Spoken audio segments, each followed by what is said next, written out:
大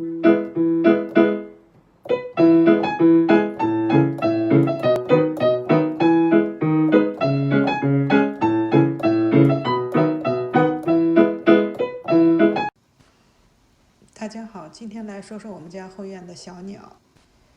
这是给小鸟们买的鸟食儿，今天又该加食儿了。看看这盒子里边已经湿的差不多，快完了。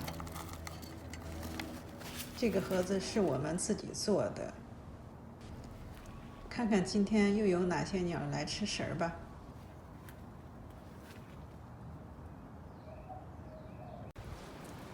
今天第一个来吃食儿的是鸽子，今天就来了一个。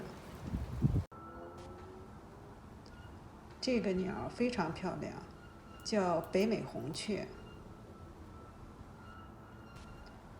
今天还挺给面子，近距离的拍摄到了它，平时只敢在家里拍。它的胆子比较小，一见到人马上就飞。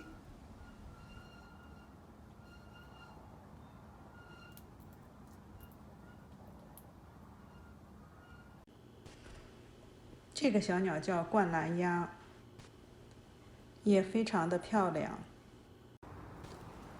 这个小鸟叫知更鸟，它和它的同伴在这棵树上有一个鸟窝。往上看，它的同伴下来了。知更鸟是我们州的州鸟。这只知更鸟口里尖了一颗稻草，准备加固它的鸟巢。另外那只在无所事事地享受着美食。每天看着可爱的小鸟吃食儿，成了我们的一种乐趣。喜欢我的视频，请关注我，谢谢你的观看。